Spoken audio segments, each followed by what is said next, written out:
everyone introduce themselves, and then I'll sort of go through the process for today. I'm Dick Hughes, and I'm the editorial page editor here. Kathy Goss, I'm a citizens member. Peter Long, Capitol Bureau reporter. I'm not a member of the editorial board. Yeah, but we keep the opinion and news side separate, so don't ever blame Peter for what we say editorially. Oh, I do it every time. I do want to point out, since this is obviously on the record, I can use this material in the news story, but I don't participate in the deliberations when the board decides who to endorse. And they're pretty strict about that. So. Well, I'm Fred Thompson, candidate for the 5th Congressional District, Oregon. And I'm Karen Bowerman, candidate for Congressional District 5 as well. Thank you so much for being here. One of the things that's important to me is that when you leave today, you will feel as if you were treated fairly by us, no matter what we may say editorially later on. So we're both informal and a bit scripted, and the scripted part is that we will try to give each of you equal opportunity on questions. And the way it'll start, I always start on this side because it's my habit. So on the first question, we'll start with Fred, and then Karen. And then on the second question, we'll start with Karen, and then Fred, and just back and forth like that. And if I get off track, just remind me. And we'll give each of you roughly a couple of minutes to answer. And normally I bring like a colored sheet in to let you know when your time's up, but instead I'll just kind of hold up my wave this in front of you. And and it's only so that we give you roughly the same amount of time, so that no one dominates. And I know you won't do this, but we started doing this years ago when we had judicial candidates where we couldn't get off a question. And that's why we say we'll give you each one chance to answer the question. If you think of something you want to say after your opponent has said something and you say, can I just add, my answer will be no.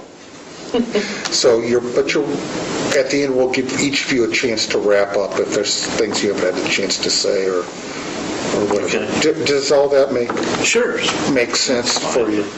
Okay. As I said, it's important we once had a candidate who counted the seconds and said, why did you give so-and-so 12 seconds longer than me? And it's like, well, it's approximate. And why are you looking at the clock so much? But anyway, so with that, why don't we go ahead and get started? And it's the obvious question for both of you, and we'll start with Fred. Why in heaven's name would you want to be in Congress? Well, I'm a Vietnam vet, and I went in the military when I was 18 years old. And in my time in Vietnam, I found out that our government has made some tremendous mistakes. From that, I've also, been a long-term Oregon resident, and I just see that we have lost focus on the middle-income people here. Our politicians have done that. And our politicians also today are more focused with, their parties or special interest groups, and they're not thinking about the people here and what the stress and the things that they're going through living here in this state and of course across the country. So there needs to truly be a change. And with all my background, I feel it's appropriate that I do this because I have 2 young sons and a fabulous wife and great neighbors, and I've worked with people all across this state and across this nation, and I truly understand what the problems are today, and I want to go address those problems. So that's the reason why I'm running. Okay, thank you. Karen? I made the decision to run for this office as an outgrowth of an interest in doing that for many, many years, but I decided that this was the time in my life when I actually could, in that my children are now grown, and so I have the opportunity to serve in this way, which would entail living in Washington, D.C. about half of my life. And that required me to get to this stage in my life. My professional career has been as a business dean and business faculty member prior to that. And that life has put me in touch with economic indicators and the analysis of them for a career of over 32 years. And it has concerned me a great deal, the way I see those economic indicators moving now. And because of that, I believe that it's an important time in our country's life to step up and serve if we have the opportunity and the inclination. And because I have both at this time, I'd like to apply what I have learned and the knowledge that I've gained over the years about business and about those economic indicators to try to do my part in improving the economic prosperity for Oregonians, and in fact, because of the nature of Congress, to contribute to the goals that I would like to see with our country at this time. Thank you. Kathy, you know I could just ask questions know. forever. I have one, and that'll go to you. And we'll start there. It seems to me both of you indicate change. Just what changes do you foresee that you might be able to make? Our economic indicators that I was mentioning a moment ago point to an incredible need for paying attention to those areas of fiscal irresponsibility that I see in our federal government right now. And I call it irresponsibility because we see the debt of our country increasing phenomenally. We see the deficit in our spending patterns.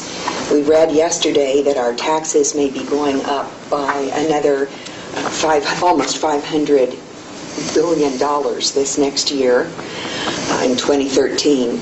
It's a combination of factors that indicate to me a concern for our liberty in the future as we know it today.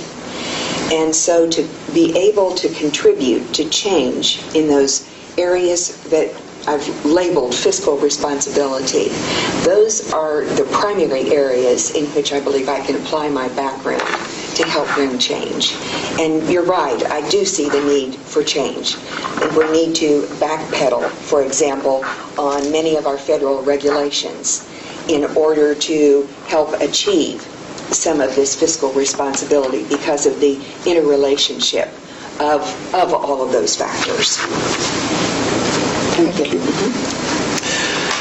Well, Kathy, I've been here, I started coming to Oregon in the 1970s when I came back from Vietnam, and I saw this state as being one of the top 5 states in the nation. We had full employment. You can go to any town in this great state and you get a family wage-paying job. You could see that the schools were well funded, the roads were taken care of, the infrastructure was in good shape. The last 30 years in this state, we have lost that. We've lost 299 mills. More than 35,000 people have lost their jobs. It's been a disaster. The government that we have today, both here in the state and in Washington, D.C., have simply turned their backs on middle-income folks. And that bothers me tremendously. Change, yes, we need change, but we need change in Washington, D.C. We need change there in order to bring back the economic drivers, which happens to be timber in this state. We're not going to grow corn in those mountains. Those mountains are designed and a gift from God to grow the best timber in the world. We need to return back to that. We've used wood products since before Noah built the ark. And it is an industry that has evolved over time. Today they even use robots in those mills.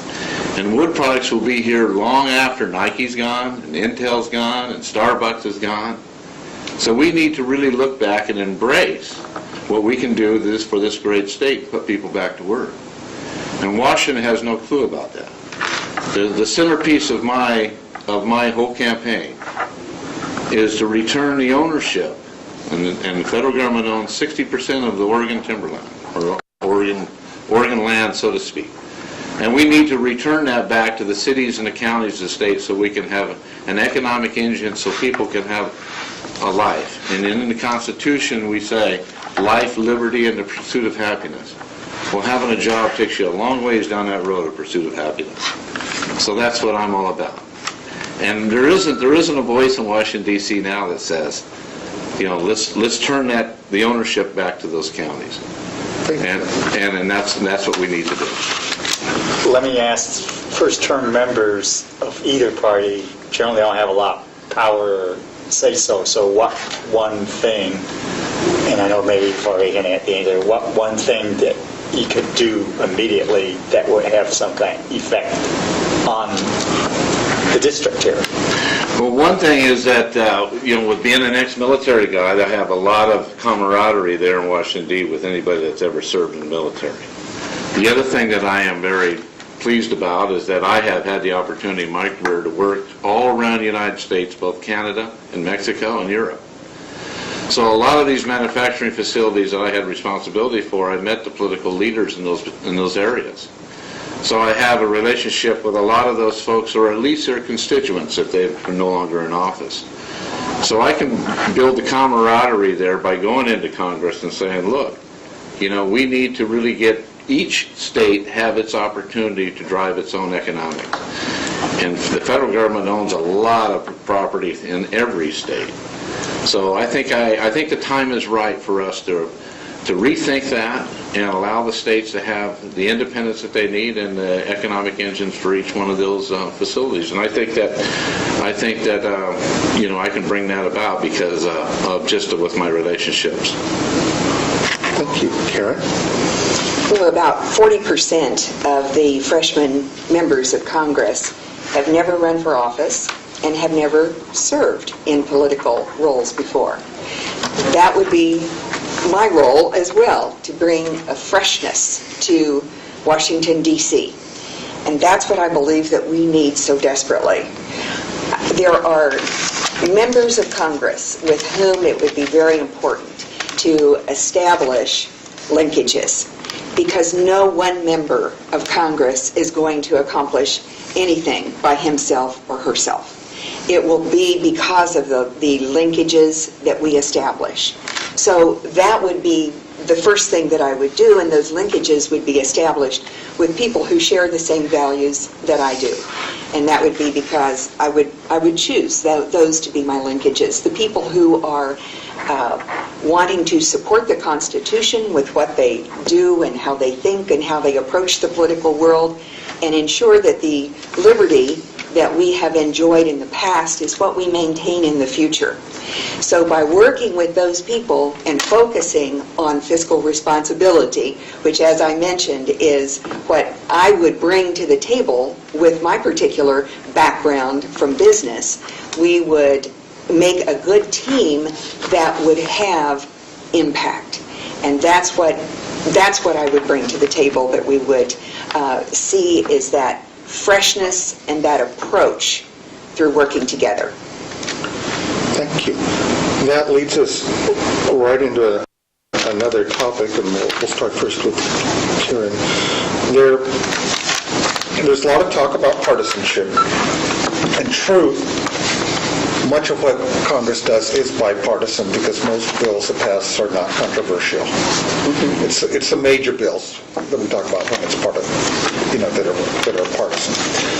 So how would you go about establishing a better atmosphere? If you think the atmosphere is broken in Congress, what would you do to try to improve the atmosphere? Not only is the atmosphere broken, but most Americans feel that it's also dysfunctional.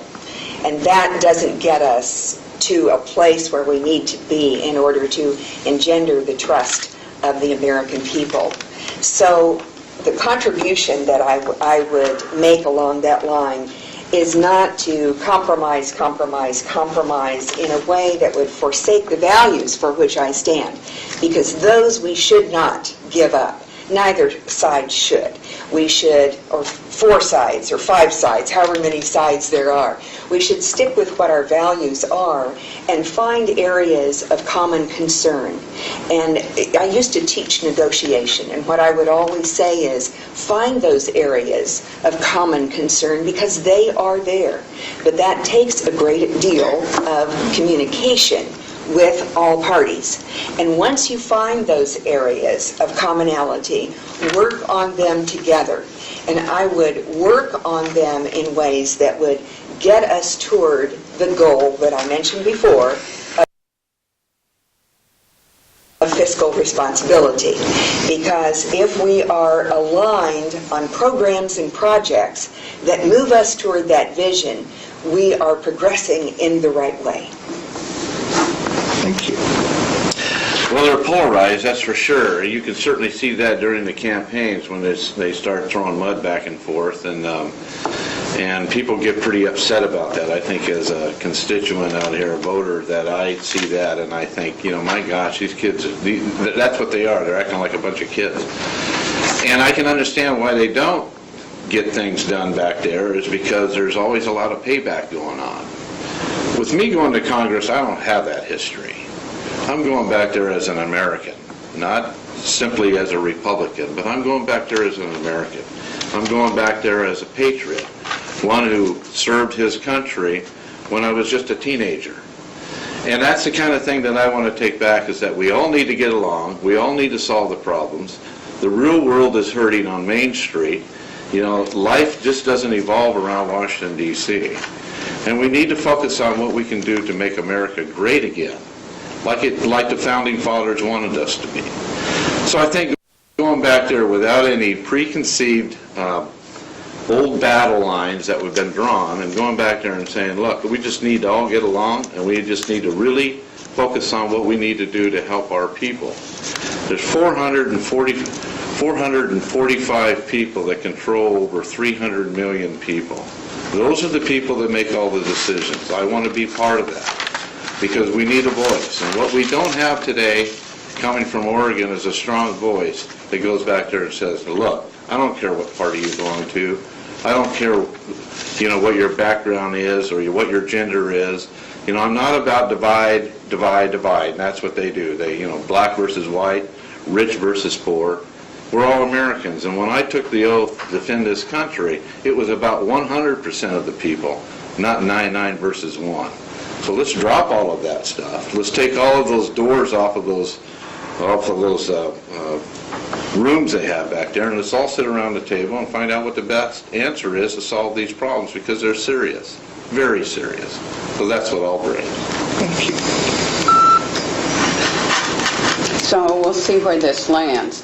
But I myself am an academic. I have a doctorate as well. And, sometimes I look at the Obama administration when we have more darn doctorates and more academics than I think we need in one spot. I want to know what you have done, business-wise, politically, and relate your academic to what you have actually done. I want to know you're a doer. And we're starting first with Fred. Yes. Well, I started off coming back, from Vietnam. Started off in working in a mill as virtually a laborer, and worked my way up through a millwright apprenticeship, electrical apprenticeship, certified welder, and then all 3 degrees.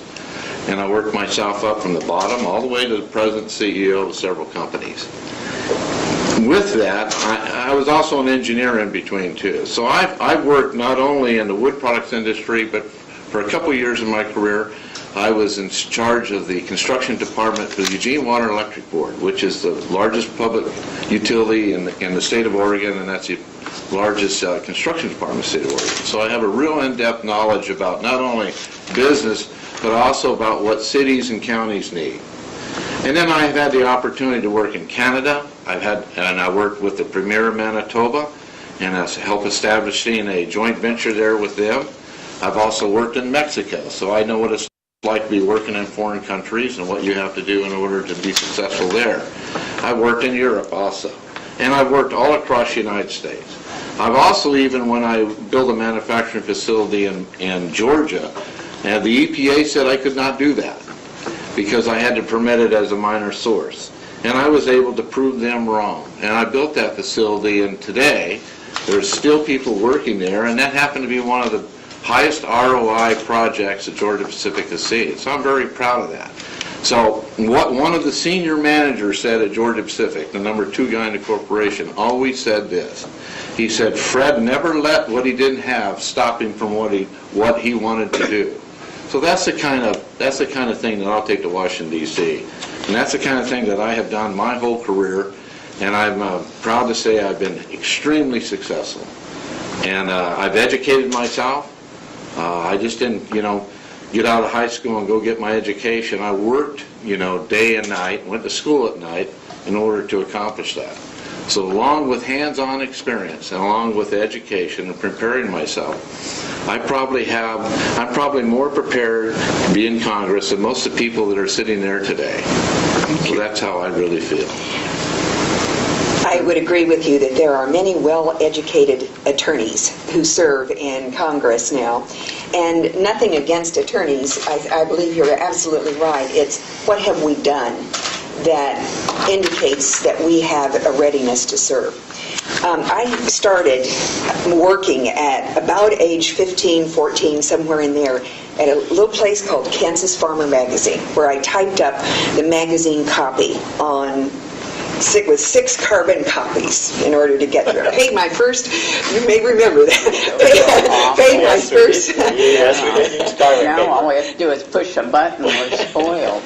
Paid my first Social Security at age 15, and I was interested to see that when I got out my Social Security papers recently. And maybe that's why I feel so strongly that Social Security is indeed an investment, and it's an important investment that all of us who have participated in that program have made. I then, after high school, and I won't tell you all of the story about my life in Topeka, Kansas, because there isn't time. But it was not one of riches. It was one of getting by and having a really great life. But I was raised by my mother, and then I went off to Wichita for my undergraduate education, and had the opportunity there to serve with my major professor, who was also the education advisor to the governor. That implanted in me a desire to do what I'm doing right now, and to be here with you today in a very real sense. But then when I ultimately went into business with a place called Southern Investment Company, I got a feel for business and that what a business could do with its profit that would benefit the community, whether it be arts or whatever it would be. That kind of feeling about business said in my head, whenever I go back, but I never will, for further education, it will be with business in mind. Well, it did happen, and that is the direction that I went back. I served communities where the demographics were really quite poor, and we were able to accomplish amazing things within our university and within the college, where I oversaw about 200 faculty, adjunct faculty, and staff. For example, we had the students participating in international activity, where they would learn how to, in their own business, excel exports. They would be able to have internships in companies because of the relationships that we established with the companies. We taught entrepreneurship as our main focus within the college, and so I said we should practice what we preach. And so we ultimately became known about 3 months before I retired as one of the top 18 in the world for innovation. And that was as named by a European magazine. Yes, more to the story. But That was at Cal State San Bernardino, just to... And Cal State Fresno as well. Before that. Correct. I would like to take experience in a slightly different way, and that is, and we'll start first with Karen,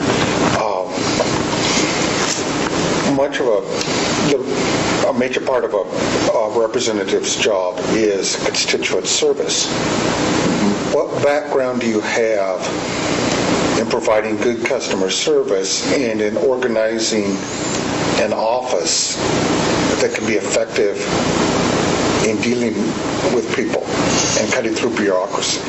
My career has been one of service, both to the community that I served and to the students and managers who were being trained and educated. So that really, that whole aspect of service and that desire for service exemplifies that. One of the things about setting up an office that I remember most vividly,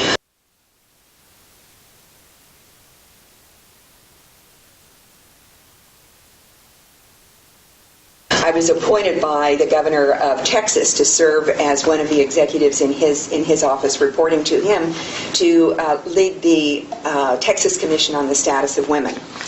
And I had an executive order in which to do that. And when I walked into the building where that service would begin, there wasn't even a desk there. There was nothing, absolutely nothing. And so it became a process of building an office, but more importantly, building a coalition of people who would share the same vision. There were the most liberal and the most conservative commissioners appointed by design by the governor to that commission. And so our project became one of finding a common goal, just like I said earlier that we need to do in Congress.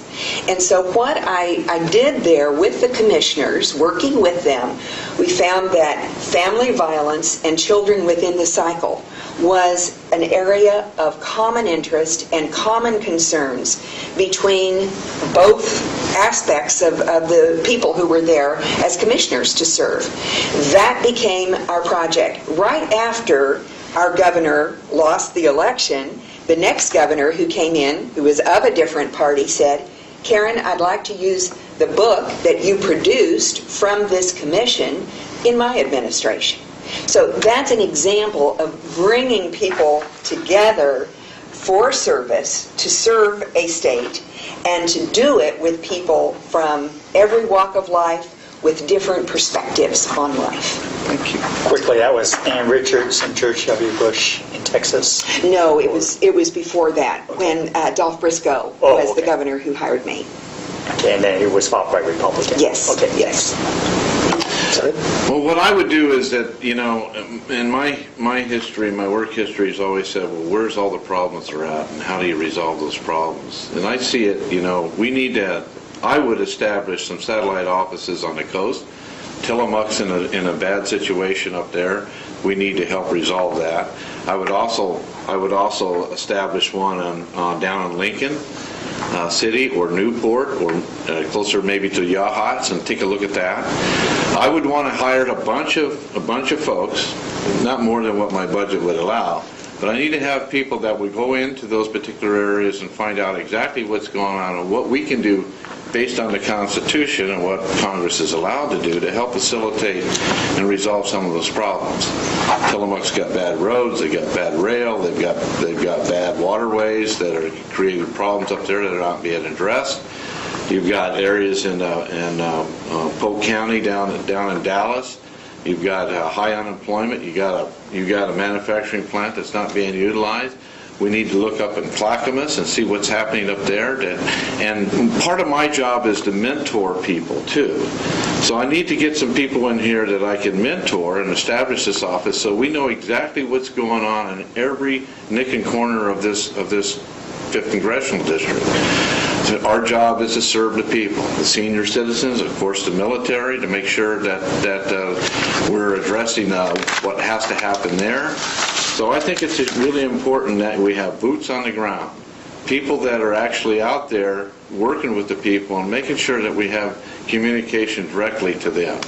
And they should have directly to me. And one of the things that I would do is these town hall meetings, I'd be the first one there and the last one to leave. And it wouldn't just be an hour that you sit out there and you get people to hand in their questions. I would sit there with people with whiteboards and we would find out. If we had to be there all day, we'll be there all day. And if we have to be there in the evening for people that are working during the day, we'll be there in the evening too. That's the way I see it. Instead of just, going in there for a short time, get 3 questions answered, and then you leave. I think that's absolutely wrong. If you're going to serve the people, serve the people. That's what I have always done in the past. And what I've done in the past is exactly what I'll do in the future. Thank you. Let me ask a political question, and it is directed to both of you, but I want to preface it. Fred, in your campaign 2 years ago, some of your supporters accused the National Republican Congressional Committee of tapping your opponent in advance, which, as it turned out, it happened. But I can give you the dates if it's my question is, to both of you, do you feel that the group has taken any position in this primary campaign? And the second one, more importantly, it takes a lot of money to unseat an incumbent, even in a competitive district. Do you feel that, and obviously one of you is going to be nominated, so do you feel that you will have sufficient support in a campaign to unseat an incumbent, either from them or from some other source? And I guess we'd start with Fred, right? To answer your question is that they have not, in my opinion, this time picked anybody. I don't think they picked Karen. I don't think, and they certainly haven't picked me. I haven't had any communication with them back there, so it's. I have called them and politely explained who I am and what I'm doing, just to let them know, because I'm all about being courteous.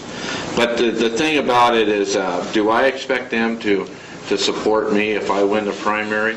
I don't really think so, because they're going to put their money, whatever they have, into the races they think that they can win. So this is an uphill battle. It is going to take some money, but I believe the right message brings organization, and organization brings the money. So I saw that with Marco Rubio, and I saw that with a few other candidates, Alan West. I saw that happen around the country. So I think I would be fooling myself if I thought I was going to get any kind of a check from the NRCC. And to be honest with you, if they bring a check, they would also want to bring control, and I'm not about that. So if they want control along with their check, then I'm not interested, and I'll make that very clear, because to me it's all about the people here in Oregon, and they select who they want to represent them in Washington, D.C. I believe with my background, as long as I can talk to everybody in the 5th Congressional District, I'll win hands down, because I come with a full slate. I'm not seminar trained. I represent the real people out here, and I think that's what the people are looking for today, and especially today. If the economy was great and everything was just humming along, you wouldn't see me running for office. But the reason I'm running for office is I got 2 sons, I got neighbors and friends that have children. I've got my father-in-law and my mother is 91, and my father-in-law is 87. We got to support and protect Social Security to make sure that they get what they. And to me, I agree with Karen on this. To me, it's not an entitlement. It's an investment. It's a mandatory investment. That money belongs to them. The reason they don't have any money there is because Washington D.C. went and pilfered the account. So they're wrong about that, and we need to support those people and make sure it happens. Thank you. To get to your question, as I remember it, I have not had a primary that has been focused on fundraising by design. The district is in some ways large. It is certainly diverse, but in other ways, there is a sense of community here that has made it to where my goal is one of meeting people, shaking hands, talking to people, then fundraising for television ads or wherever that money would go. I do think that it is important to communicate with one's national party, just like with every other entity involved in the political realm. It's evident that the Democrat Party feels the same way. I know they have assigned a person to follow me at this point, which is an interesting experience. In fact, I encountered the gentleman the first time right here in Salem just a couple of days ago. But communicating with people is very different, as Fred said, from trying to seek funds in such a way that it controls one's direction, one's values, one's votes in Congress. Because the fundraising, when it is done, needs to be done very clearly in a way that allows you to keep consistent with your values rather than try to morph them in some way to meet the donor and the donor's values. So as we think about would funds be needed after the primary, absolutely. To be realistic, a lot of funds would be needed. We can look on the FEC